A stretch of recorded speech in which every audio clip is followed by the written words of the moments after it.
All right, good morning, everyone. Muy buenos días. Thank you all for being here. My name is Alba Martinez. I'm the Hispanic Forum Chair for 2022, and I'm honored and so humbled that you guys are here in a full house. So give yourself a round of applause. Thank you for being here. I want to thank Reggie Kablan, for our president of NVAR for 2022, for being here and supporting us. And obviously, I want to give you guys the offering basket. Just kidding. I am going to give you the basket for a raffle. We're going to have an you all. Karen Reynoso from Samson Properties, our realtor, who's going to be our moderator. All right. Thank you, guys. Good morning. I can't really hear myself. Okay, it sounds a lot better. Who's excited for today's topic? Building wealth in real estate, right? Awesome. So I'm going to introduce our panelists real quick, and then I'll introduce myself right after. We have Charles Einsman with Clear Sky Financials and Clear Sky Properties. Scott Kraft, Pine Financial, came from Colorado market. And then we have Jose and Pierre from City Lending. So thank you guys for being a part of today's panel. Really quick, just to get started, and so everyone gets a good idea of who we're talking to today, I have 3 questions for you guys to introduce yourselves, okay? So 1, tell us where you're coming from. How long ago did you get into your first investment? And 3, if I wanted to invest today, how could you support me? Go ahead, Scott. All right, Charles. Good afternoon, you guys. My name is Charlie Einsman. I'm with, oh, you can't hear me? Testing, can you hear me now? All right, it's better. I'm with Clear Sky Financial. We are a regional hard money lender. We've been in the hard money space for about 9 years. And so the way we got into the hard money space is that we have fixed and flipped over 400 houses underneath Clear Sky Properties. And we have a pretty good sized rental portfolio. And so I'm one of those courthouse auction rats. And so about 9 years ago, one of my competitors actually bought a condo in Fairfax County for $225,000, and it was worth $325,000. And so he came to me at a Prince William County auction and said, "Hey, Charlie, I bought a condo in Fairfax. Will you give me the money?" And I looked at him and I said, "What are you talking about? Will I give you the money?" He goes, "Give me the money." I said, "Okay." I said, "How much do you need?" He goes, "Oh, I bought it for $225. Give me $225. It's worth $325," which at the time I knew it was.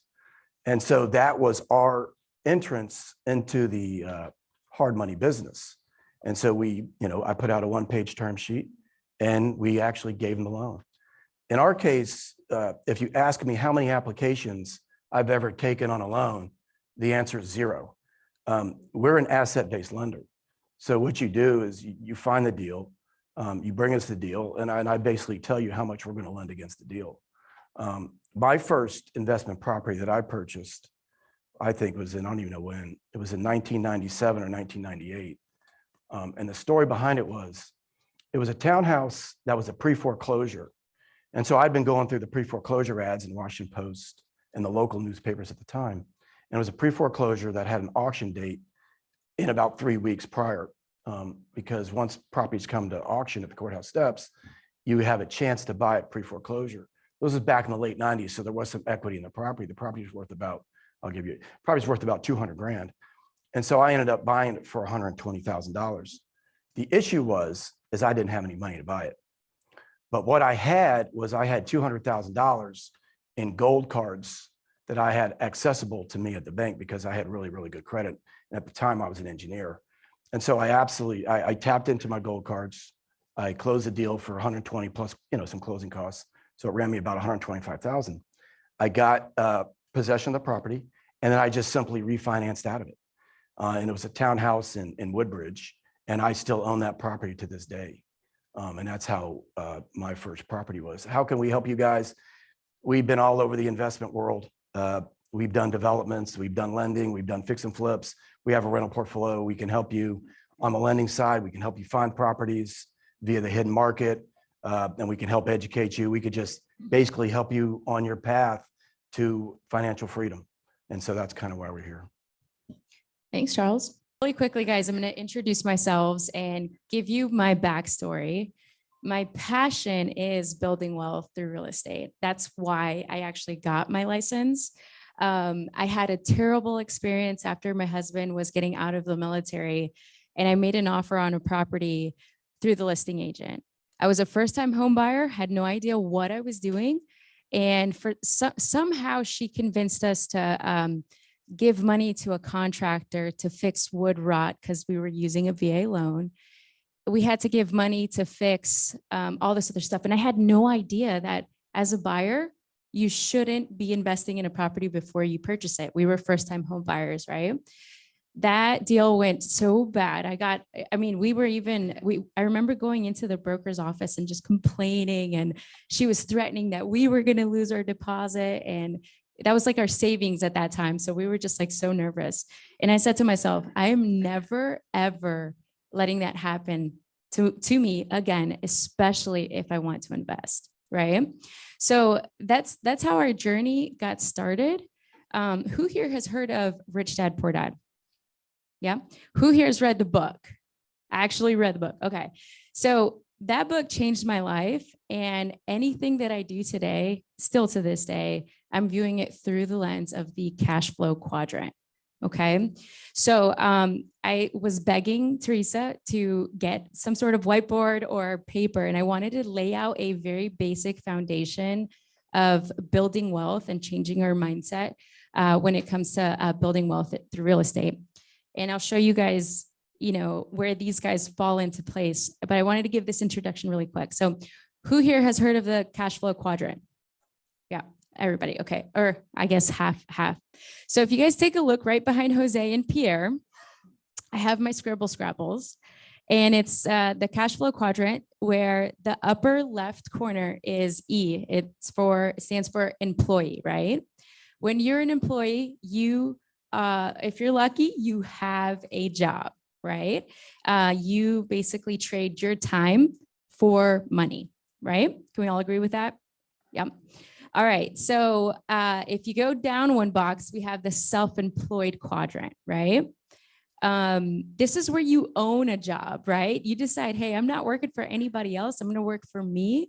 And at this point, you just basically got yourself your own job for yourself, right? You own that job. This is where you still working for money on this side, right? If we move over to the upper right, this is where we have the business owner quadrant. This is where the good stuff happens. This is where you own a system, and that system makes you money, right? If we skip down, the last quadrant is the investor quadrant. This is when you own investments. This is where you have passive income. So I wanted to lay out that foundation because who here can tell me, as a realtor and having a license and servicing buyers and sellers, which quadrant do we fall under? Self-employed? Yeah. Any other answers? Business owner? Okay. What's the differentiator between self-employed and business owner? When you run as a business in a company, self, and you might be S class or C class, you could be changed for tax purposes. And the other, you're paying self-employment tax, you don't have a plan.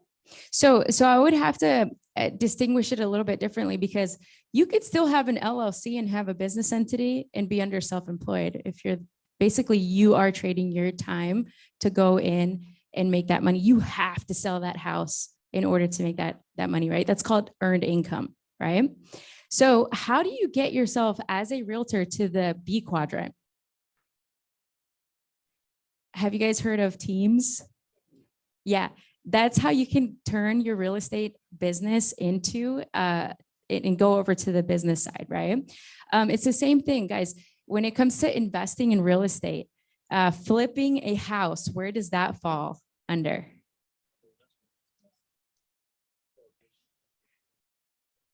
Yeah, so flipping a house is actually self-employed.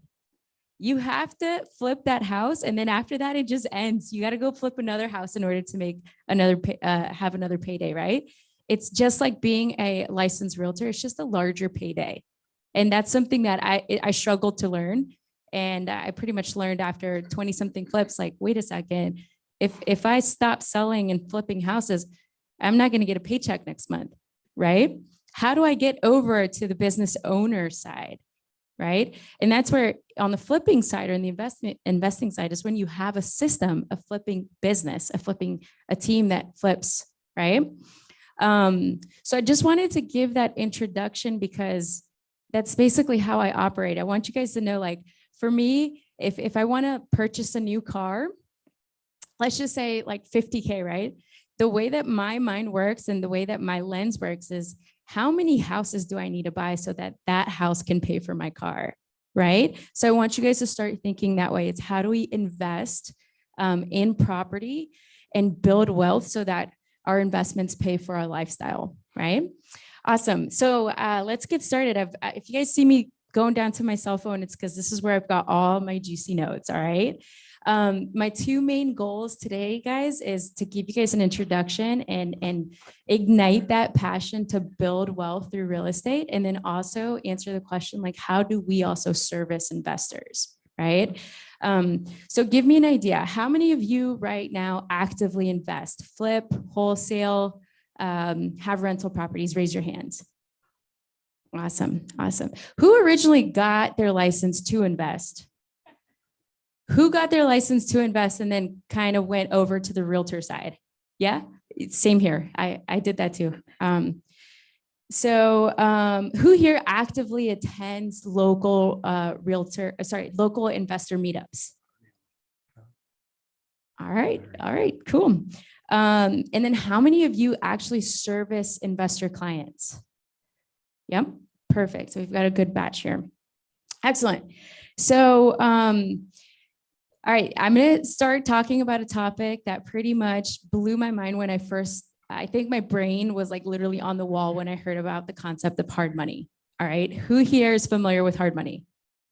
Yeah, we've got, okay, cool. So what we're going to do is dive in with our panelists. And just to begin, we're going to get a basics of hard money. Like, how does it work? What do we need for it? So yeah, it's pretty insane. So Charles, do you want to, like, a lot of us have to normally prepare our clients and get them qualified through a lender and basically say, okay, do you have enough for closing costs in this market? Do you have enough for down payment? Talk to me about how that process works on qualifying or getting a hard money lender to say yes to us. Well, can you all hear me? Is it okay? Can you hear me? No. No. You can't hear me? Here. Yeah.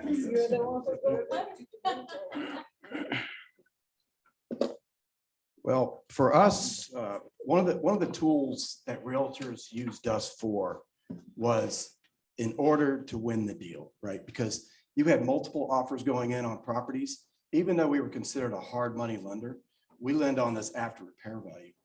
And so what realtors did in the past 3 or 4 months is they used us as lenders on those deals because we could close in a week or less. So as long as the down payment was there, we could do it, which was a non-traditional hard money standpoint. So as far as a qualification is concerned, if I told you I'd ever checked someone's credit, the answer would be no. If I told you I had ever taken an application, the answer would be no, because we're strictly an asset-based lender. And so we come in there, we do the same things a normal mortgage company would do. We put a deed of trust on it, we have a promissory note, and we have a title search. But the advantages of using us is the fact that we'll close in a week or less. As a matter of fact, we've closed deals in under a day, provided the title binder has been pulled. And so as far as our qualification is concerned, the way we do it is that you give me the address, you give me the after repair value. Now, obviously, in a market like this, if you're going to use us to do the quick close and the after repair value is the actual retail price, at that point in time, we're probably going to make you put down a pretty large size down payment. But you give me the address, you give me what you think the after repair value is, you give me the purchase price, and if it needs a renovation, you give me the renovation budget. And then what I do is I take those numbers and I just basically build you a loan and tell you how much we're going to lend against it. So I don't take this personal, but I'm not really concerned, you as the borrower. I am more concerned with the contractor doing the deal because we have various loan products. We have a fix and flip. We have a fix, flip, and renovate. We have a buy and hold product. But the buy and hold product, you're going to have to refinance us out using the Burr method. You guys know what the Burr method is? Buy, renovate, rent out, repeat, refinance. And so like you said, we're a very short-term lender. But one of the first questions I'm going to ask you guys is if you come to me and you want a loan, first question I'm going to ask is, what is your exit strategy? I need to know what your exit strategy is going to be. And you know, the exit strategies can be multiple, right? It's not just a fix and flip. It's not just a rent refinance. It could be a owner occupied refinance. It could actually be pay us off. I mean, we've had many deals where we've done for certain borrowers where they might've borrowed $400,000 and the asset was worth 600, and that they've used mattress money to pay us off. Every 6 months, they give us 100 grand. Another 6 months, they give us 100 grand. So that's sort of how we qualify you guys. And so that, and now with that said though, given the level of service that we put out there in the marketplace, we're a niche lender, right? Banks can't do what we do. So because we can close in a week or less, you know, obviously the interest rates are going to be a little higher. The points are going to be a little higher. But that's the downside to using us. But there are just too many upsides to using us as well, especially in the investor space. And if I could add one more thing, kind of just to help clarify what hard money lending is, it's common sense underwriting, right? Like Charlie said, if you have a deal and you can paint a clear picture of what you're using the money for, how it's going to be used, and how you plan on paying us back, and we can see that and it makes sense, I mean, you're pretty much approved right there. That's about what it takes. Yeah. So my first deal, I didn't get into my first investment deal until a year after I was licensed. And I was facing that problem where, you know, when you first get started, it takes quite a bit to build up that momentum with clients and get those commission checks and consistency rolling in. That was one issue. The second issue was I didn't have 2 years of self-employment income in order to qualify for a traditional loan for that property.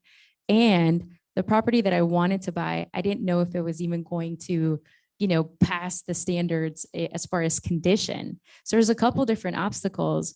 So when I heard about this concept of hard money, I was in there and I found out that they don't look at my income. They don't look at my taxes or any of that stuff. I was like, what? This is insane. You're going to give me the money to purchase the property and to renovate it. So, and you're not going to look at my credit. Like it was pretty cool. So that's awesome. All right. So let's move on. So in other words, if we're talking about servicing our clients, actually, who here works with contractors that, yeah, right. Have they ever, do you use them to help you with your properties, your listings, or they're just a client that is a contractor? But both. Okay. I can like sit here and I can write down an entire pipeline of contractors that I know, and they are in the business. How cool would it be if you provided that value to them and said, hey, I've got the financing for you. What if you start flipping houses, right? If you're providing that education and those resources to those contractors, you've now developed a pipeline, a client that could probably give you a couple of deals every single year, right? Awesome. So let's talk about like hard money specifically. Like, how much money do you need, and how many hard money loans can I have at the same time? Scott, Charles. Oh, sorry. Who's going first? What was the question? Okay, for us, one of the things, matter of fact, I'm going to throw a gold nugget out to you guys because you guys are here for a gold nugget. One of the things that we did when we first got started in the hard money business, before we even called it hard money business, was we're also licensed agents as well. So back in the 2003 to 2009 timeframe, we were doing something called a lend and list to our clients. So let's say you had a pre-foreclosure, or you had a person that wanted a retail sale on their house, but the house needed a ton of work, right? But they didn't have the money to do the work. Well, what we did is we took the listing agreement, right, to sell the house at a retail price. We then gave them a second trust loan on their property and put a second trust on it. And then we actually collected, when we sold the house, we collected the commission because we had a listing agreement. And then we collected the interest rate on the money, and the second trust or third trust got paid off when the house closed. So that's called a lend and list. So that's your guys' golden nugget of the day. Now, as far as how many loans we'll do to a particular client, it just depends on their contractor and what they can consume, right? Because the bottleneck is actually how many properties can you find? The easiest thing is actually getting the money. The hardest thing out there is finding the properties. But one of the bad experiences that we had with one of our borrowers is that we actually choked somebody out in a bad way. And so what happened was, the first year they did 6 flips with us. They had a niche market where they were buying 2-level, 3-bedroom townhouses in Waldorf, Maryland. This was about 7 or 8 years ago. They were buying them at between 90 and 110, and they were selling them for 180, 190, putting about $40,000 in renovation in. Well, they did 6 flips in 1 year. They were very good. The next year came, and they found 4 properties within a month's time, 4 or 5 properties within a month's time. They came to us and they wanted to do 4 or 5 properties, but because they were so successful last year, they had a good track record with us. So we gave them a loan for the 5 properties. We absolutely choked them out because they were only able to focus on 2 properties at a time. And what happened was the 3 other properties were sitting there without any work being done to them. One of them was outside their niche market. It was a single family house outside of Charles County. It was on the PG County side. And oh, by the way, their generator that pumped out the water, the battery stopped working. They hadn't been to the house in a month, month and a half. Basement flooded, house got mold. So because we lend them on too many projects that they couldn't handle, we actually choked them out. So the answer to the question is we'll loan you on as many deals as you feel comfortable executing. And we're at this point in time, we're going to make sure that you execute, because we were at fault too. The borrower was at fault because they couldn't execute on that many properties at once. We were at fault too because we lent the money out for them to do that. But, you know, as long as the deals make sense, like you said, our philosophy is that we will lend the money on a property of which we would buy it for.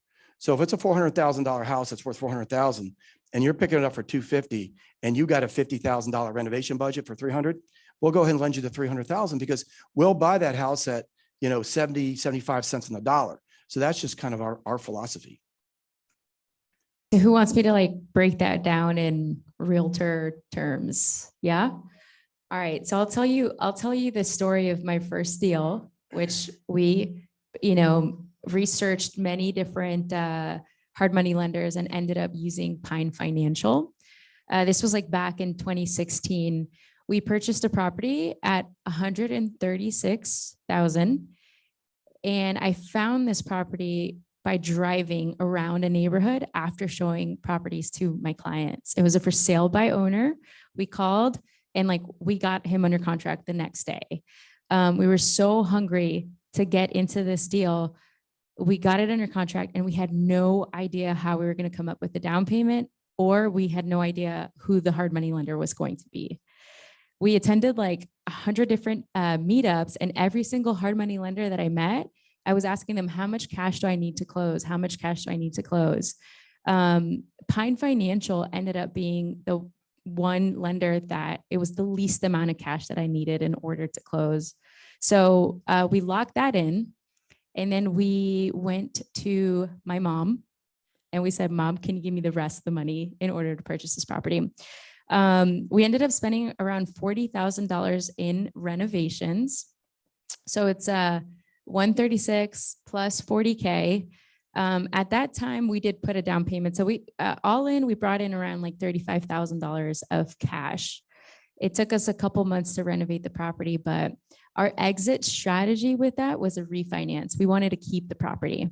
So when it comes to refinancing, you guys everyone's familiar with the BRRRR strategy? Yeah? No? Okay, awesome. So as Charles was mentioning earlier, the BRRRR strategy is buy, rehab, rent out, refinance, and repeat. The whole idea behind this is you're still using hard money and you're still technically kind of flipping the property, but instead of selling it on the open market, you're going to keep it, refinance it, and then just collect that cash flow every single month. And when you refi, the best case scenario is you're cashing out the money that you put into it. And then sometimes you're not able to, but in this specific scenario, so remember guys, I was all in 136 plus 40. So 170, 176, right? How much of that 176 was my money? That was my mom's money, right? That's kind of shifting our mindset to operate from a business owner. At that time, I didn't know I was doing that. Looking back, I know that, we were operating with other people's money. At the end of all of that, the property ended up appraising for 240. We knew we were going to refinance it. So awesome. So how many of you own a house right now? Okay. I'm going to give you like a quick shortcut on how to become an investor in as little as like 90 days. Okay. So hard money side on the traditional financing, these guys, city lending, they're there for you on the acquisition and the exit strategy, right? Hard money here, you can use it for flips and for rentals. First question.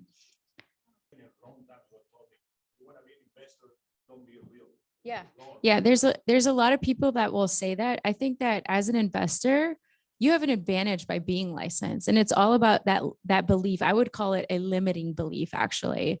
I have the way that I approach any client is like, if I go out and I make a cash offer for an investment property, I absolutely disclose that I'm a realtor. But unlike other realtors where my only option is to list the property for them, I can now give them a cash offer. In addition, I can give them an opportunity to renovate the property for them and then list it at a higher fee. Like I could do a rent to own scenario. I could do a sandwich lease option. I could talk to them about like financing it to me. Like I have a million options for that one specific person that I've now become so much more valuable. And regardless of what path they choose, they're going to work with me. On the other side, as long as you're doing everything correctly and ethically on the renovations, you shouldn't have anything to worry about, right? And that comes with hiring the right crews, pulling the right permits, all of that good stuff. We flip properties under our LLCs, and we also disclose that we are owners of the LLCs, but it's never been an issue. We haven't been sued, but in this business, even as a realtor, you're running the same risks, right? So as long as you're doing the right thing and taking the right steps, hiring the right crew that knows how to do their stuff, it's definitely, I wouldn't have it hold you back from making, 40K at a time, flips.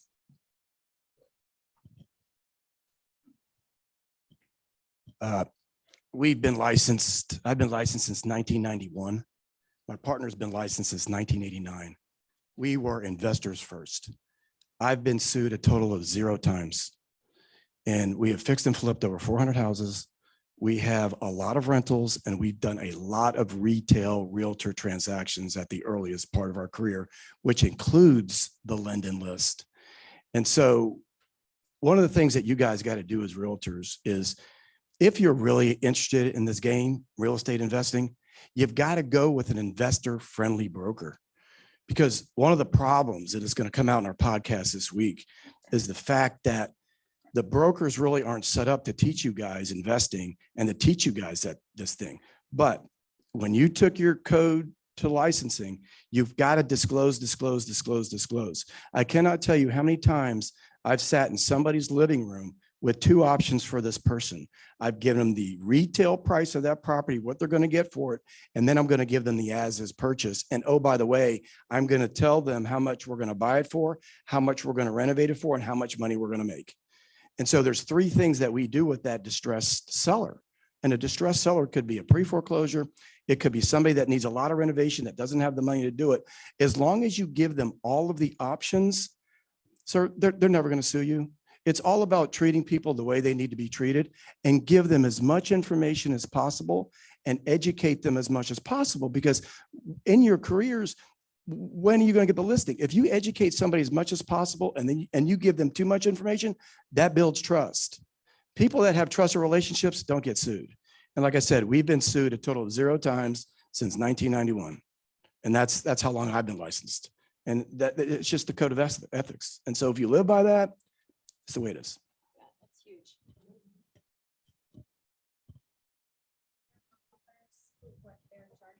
Oh, yeah. Oh, I'm so sorry. Yeah. So interest rates.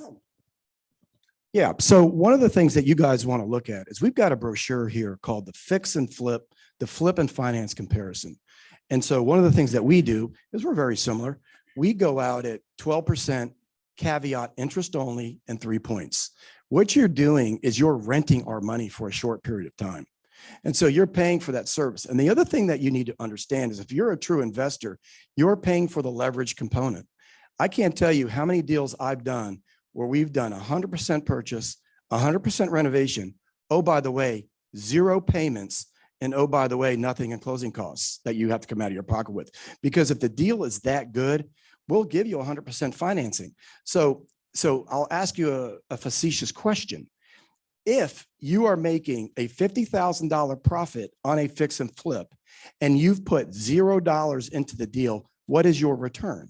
Right? So don't be shell shocked because we're getting these kind of rates. We've been getting these rates for 10 years in this marketplace, in a very competitive marketplace. And we're going to continue to get these rates because what you have to understand, this is a partnership. You're not a borrower.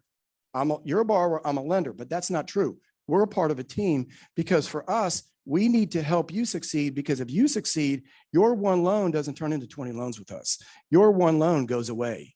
And so that's not what we're all about. So the interest rate is interest only. So if you just take a spreadsheet, and if you do an interest rate comparison of an interest only payment, compare 12% to 10%, $300,000 loan, and the loan's only out there for 4 months, guys, we're talking about maybe $1,000.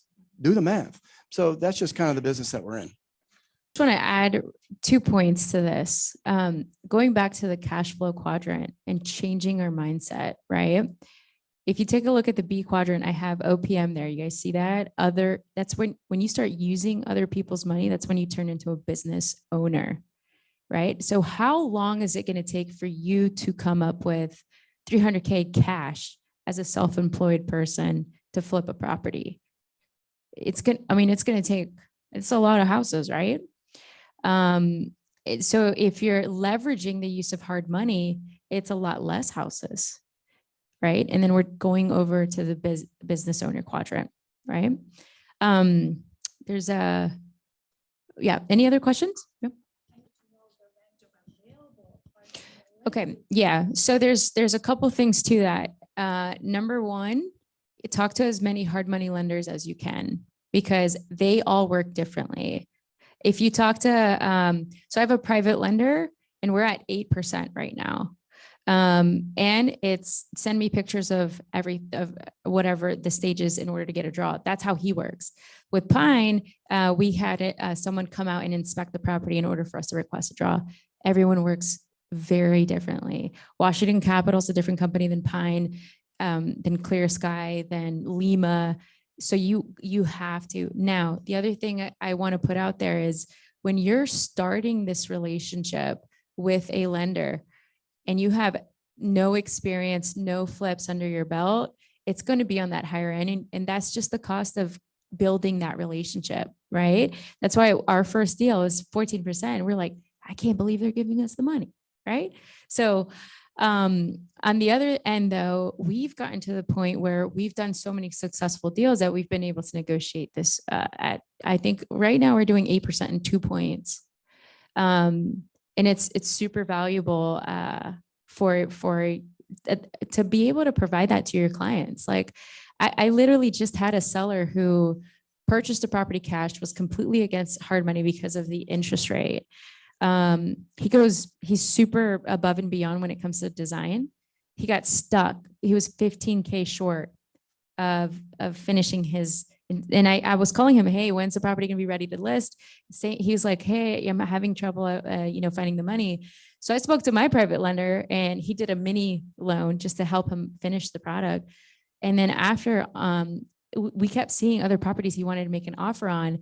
And I was like, you're not going to get this, man, but I'll go ahead and write it. And I wrote it contingent on his listing selling, right? Like no one was going to accept that in this market. So he learned his lesson. And right after that, on the next purchase, it was hard money. And now we're making offers on a second flip for him. So it's all about like leverage if you're really trying to move towards the next step. So any other questions? Yeah. This is gonna be for you, Charles. So what is the town right now? 15? No and no. Yeah. No. how So many down do you need? okay. So the way we work it is that we have two parameters that we look at. We look at this after repair value. So I need a scenario. I've got a scenario if you guys want me to go over it, but we lend at 75. Okay. If it's a Virginia property, because Virginia is a different market than Maryland, DC, Virginia will go to 75% of the after repair value. And I'll go between 90% to 100% of what's called the loan to cost. The loan to cost is your purchase price plus your renovation. So if there's enough room in the deal, I can't tell you how many deals we've done.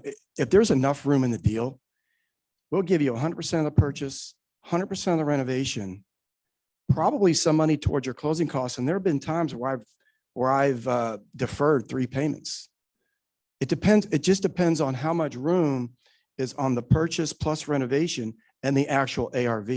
So if we have a 30% cushion, or even in Virginia, 25% cushion of the after repair value minus the actual deal plus renovation, then we're gonna be very, very aggressive. And so that's one of our separators in this marketplace, is that we'll go higher on the LTV of the ARV. We'll go up to 75% in Virginia. Depends on how much renovations needed on a DC property, Maryland the same way. And we'll go 95 to 100% of the loan to cost.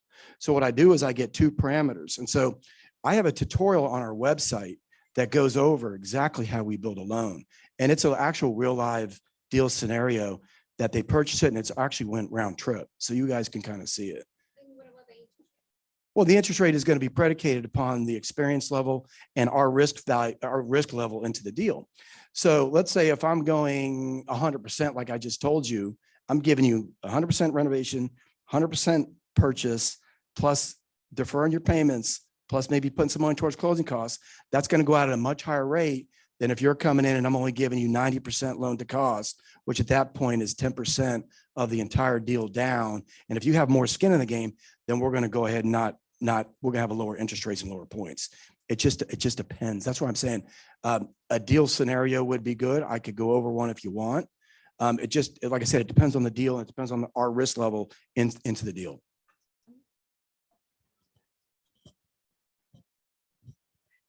Your podcast, Charles? Basement Tales. Basement Tales? Okay. But basement with 2 T's and then Tales, A-L-E-S. Yeah. Basement Tales. All we do is we tell stories of all of our fix and flips that we've done in the past. And it's actually, it comes out, well, it was coming out once a week, every Thursday, but because of, holidays and people's vacations, we're probably putting out about twice a month. Yeah. So guys, I don't want us to get stuck on the interest rate part, because they're also taking a big risk on us, right? Like if we haven't flipped properties before, my first property, I had almost everything go wrong. And I think that was way better tuition spent than my university degree, right? Like I learned so much by just doing in that deal, but that hard money lender took that risk on me, and that's why they were charging that higher interest rate. That's why I say once you have a couple deals under your belt, then, if they know that they can continue to invest in you, they're going to be more willing to make it a win-win, right? It's all about risk at that point. All right. Any other questions? Yeah, back there. Being a lot of houses, because we thought that was like the next step for us. And at the end of the day, we just had a lot of cash that we just throw into the next property. My net worth was I was just growing a bunch of cash, but I didn't have any real assets to put towards my net worth. The moment we started holding properties and buying these cabins, my net worth like tripled because I was purchasing properties that needed a lot of renovation, renovating them, but then all of a sudden they were appraising for a lot higher. I had more equity in the property than if I were to have put 20% down, right? So it comes down to what your goals are. Everyone's goals are different. You might be in a position where you're like a part-time realtor and trying to get out and replace your income, right? You're going to have a different goal than if you just want to park your money safely into an asset, right? Charles, I think you're going to add something. Yeah, actually, two things. Getting back to your actual question on if you should put 20 or 25% down. The answer is it all depends on the interest rate of that loan. So if you're going to get normal, let's say you're going to get normal financing and you can get 100% financing at, I'm making numbers up, 4.5% or even 5%, right? The question is, can you, and let's say it's a $500,000 house, you're putting $100,000 down, $400,000 loan. The question is, do you feel comfortable enough investing that $100,000 and getting better than a 4 or 5% return on that mortgage? In my purview, in my experiences, the answer is I would always fully lever up because, for example, both of us, we have these things called pooled mortgage funds. Our pooled mortgage funds pay out between 7.5% to 9% interest only. So why would you sink your $100,000 on a down payment on a property when you can get the full leverage, pay a little bit higher interest rate, and then you can make the arbitrage by having your money work for you and get that passive residual income. See, one of the things you guys got to realize, if you're really going to truly become investors, you've got to think about Rich Dad, Poor Dad, which says, how do I build enough passive / residual income to equal my monthly footprint and then some to be financially free? That's the name of the game. Right. So if you're going to be an investor, you got to think like an investor. So if you can, like I said, invest that $100,000, which we know you can because we have these things called pooled mortgage funds. It's like a REIT, real estate investment trust. There are just so many investment mechanisms out there that are pretty conservative that you can make a high rate of return on. Okay. Make sense? All right. Now, getting back to your question in the back, how do I get started? Number one, guys, the first thing that you got to do is you got to identify yourself. Am I a wholesaler? Am I a fix and flipper? Am I a buy and hold? Am I I invest in cabins and I want to, go that route. You've got to identify yourself first. The next thing you've got to do, you guys are realtors. What did they teach you guys to do when you first started becoming realtors? Farm your neighborhood, farm your neighborhood, farm your neighborhood. Well, the investment side is nothing different. The difference is you're farming the entire area. How do I farm the entire area? I look for vacants. I look for blighteds. I look for distressed assets. I simply add them onto my list. I keep marketing to that list. So that's how you overcome, because the hardest part is it doesn't do you any good if you can't buy that that rental. If you can't buy into equity, I'm not so sure I'd buy that rental, because the reason why we've gotten so wealthy in the last 10, 12 years is off of rentals is because we've had a huge market run up. That market run up has created so much wealth for us. Now, today's date, if I were to buy a rental, if I couldn't buy into equity as a rental, I'm not so sure I'd buy a rental because I'm not so sure how much market run up this has. So that's very important as well. So again, identify, are you a flipper? Are you a rehabber? I'm sorry. Are you a wholesaler? Are you a buy and hold person? Identify it and then go out and find the distressed properties, farm the area for distressed properties. Don't just farm a neighborhood. It's the same thing. So elaborate on what you just said, that nowadays rental, you may not want to take a risk. Is that what you're just saying with the typical loans? For me? Yeah, you just mentioned, yeah. Oh, heck no, I'm not buying rentals right now. If I can't buy into a rental, what we used to do back in 2009 to 2012, I'm dating myself, is we were buying at what's called 100 times rents, right? If my rent was $2,000 a month and I was buying that property between 200,000, between 180 and 220, all in, we're keeping it. We're keeping it 100 times rents. Now with the lower interest rates, and interest rates are pretty low, the 100 times rents rule isn't an exact science. You can maybe buy a little higher, but it's all about the rental cash flow, because the one thing you cannot guarantee right now is that market run up. I mean, we might have a good market run up, but we're certainly not going to have the same market run that we've had in these last 10 years. Good. Alba? One One more. more question. Yes. Up here front. I'll pick you. I have a question for you, Charlie, in regards to your properties that you've bought and burred and held. What's your end goal with those properties? What a hell of a question. Well, unfortunately or fortunately, for us, it's all about legacy planning. I don't have an end goal. I think in my situation, I'm going to end up probably giving my properties away when I die. I mean, we don't have any end goal. Huh? Yeah, right. I mean, honestly, we're trying to do a legacy planning. We're trying to get somebody to come in and run our business. But really, at the end of the day, we have used our rental portfolio to build up our hard money business. We have taken all that debt equity out of it, and we've used it to build up our hard money business. And now we've got this monstrous hard money business that's just kicking all this cash flow. I mean, we've got, my partner Sam's in the back in the corner there. We've got different kinds of issues. So from a normal, am I going to buy 30 properties a year for 30 years and then, 20 properties a year for the next 20 years, spend the next 20 years selling them off, and that's the retirement. Yeah, that works too. But in our case, truth be told, the 2009s to 2012s and 13s, we lucked into a scenario where we were shooting fish out of a barrel, built up a rental portfolio.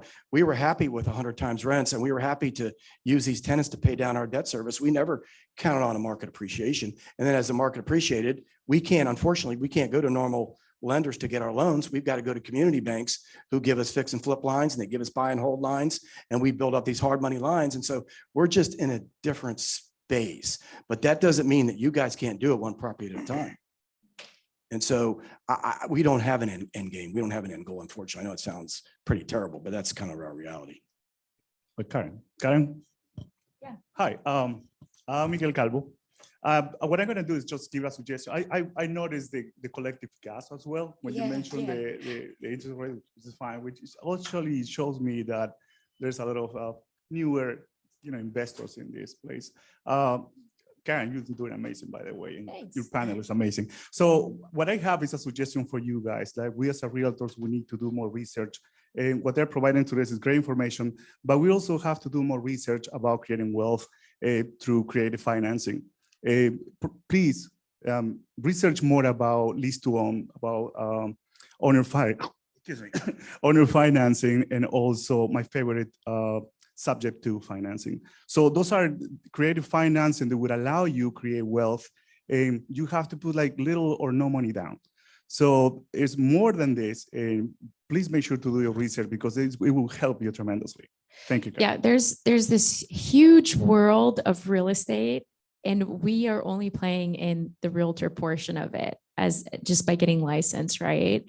And that's why like a rent to own scenario, you don't even have to own the property, and you can make money up front, cash flow, and when you sell. It's like, I mean, mind blowing. And it's all about, at the end of the day, it comes down to if you have a passion for building wealth, and if you have the ability and the skill to become an obsessive research to get that knowledge. Once you have that knowledge, your risk level just reduces immensely. Like right now, 12% is not risky to me. Borrowing somebody else's money is not risky to me at all, because I can look at a property and I can say, based on, because I know how to analyze a deal, I know I can make money renting this, flipping it, keeping it as a, long-term rental. I could short-term rent this. I'll make money, so I don't care. I'll buy it and then I'm good, right? But that's because my level for risk is reduced by the amount of like studying that I did in order to get to this point.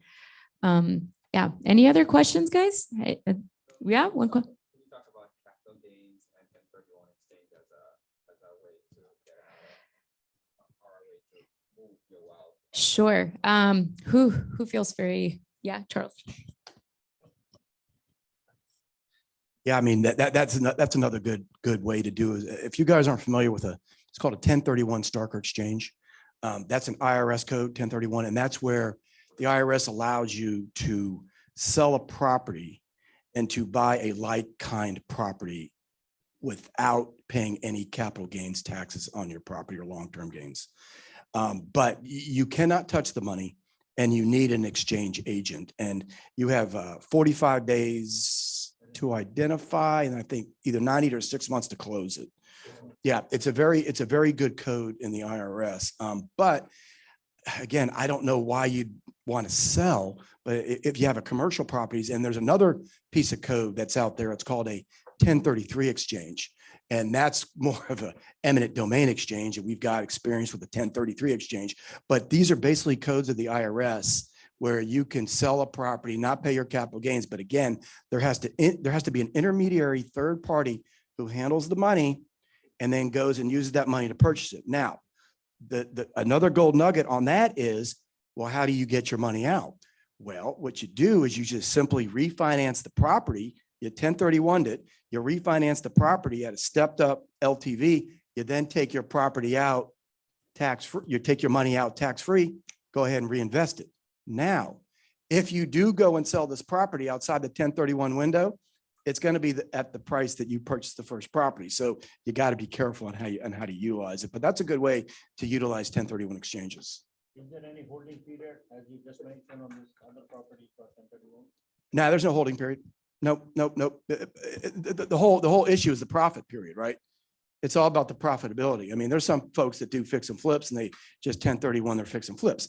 The problem with that is you can't, it's hard to identify, right? So that's not going to happen one right after the other. So sometimes you identify the property that you're going to purchase into, you hurry up and flip out of it, then you kind of do it. But that adds another level of complexity to it. I don't know if that's the kind of complexity you guys really want to add. What happened if you miss the deadline 45 days? It means until 70. It's over. You're going to get taxed on it as a long-term capital gains. And if it's under a year, it's ordinary income. It just depends on how long you've held the property. Yeah. All right, guys, we're gonna wrap it up. I'm gonna give you one resource. It's pretty much all of my investing resources up on a page. It's called resources.snackonsuccess.com. I have a case study there on how we use Pine Financial for our first deal, how we lived rent-free for 2 years, a scope of work spreadsheet, a bunch of stuff. Resources.snackonsuccess. Resources? Snack Snack, like a on snack, success. like a snack. Yeah. That you give your kids. Exactly. Okay. All right.